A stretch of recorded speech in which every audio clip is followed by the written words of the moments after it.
here at the AIHA for the first time, and the last time, because next time is going to be IASA. Anyhow, this session is focused on the presentation of this book, Reconstructing Italians in Chicago, 30 Authors in Search of Roots and Branches. And this is sort of an all-purpose book. It has many different origins. In 2008, I at Casa Italia was able to get some support for creating a conference that would invite all the best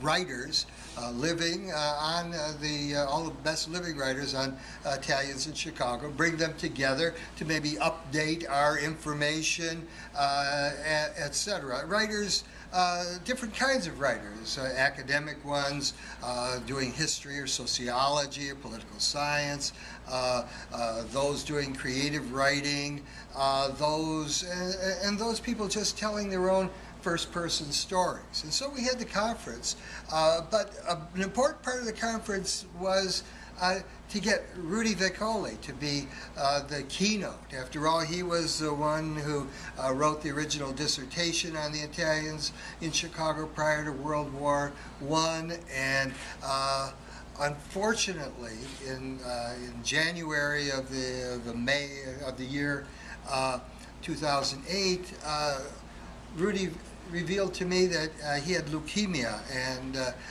was more or less terminal, and he couldn't attend. So we decided to dedicate the conference to him, and he died a month afterwards, and he was really tickled that we had done that, and I reported to him the results of the conference and everything else. Then Fred Gardaphe and I decided that there should be a proceedings, and then I got to thinking larger and say, well, you know, there are some people who couldn't come, and, you know, Rudy didn't come, and so it should be more than a proceedings. Maybe it should be an anthology of all of the writings, past and present. Some people like Schiavo, who was dead, and some other writers who weren't around any longer. Maybe we could have information of their work on it. And so it grew into that. And then, of course, the conference had been dedicated to Rudolph Vecoli, so let's dedicate the book to him as well. And so we began this odyssey, and I kept expanding the project, and Fred said, okay, but well, it was clear that I had to do the work if I was going to expand it. And so we went out and got some writers. The late Peter D'Agostino, I don't know if any of you know of his work, but he wrote about Italians and in Chicago, and the fascist movement in the church, etc. Very well respected, died very young. And there were a whole bunch of others. So we put this all together, and it was eclectic, to say the least. There were things that were first person. There were a lot of references to the things on the internet, and writers living and dead. Some people footnoted one way, other people footnoted another way. And then, you know, I got sick a couple of times. I had to do twice the work because I lost the thread.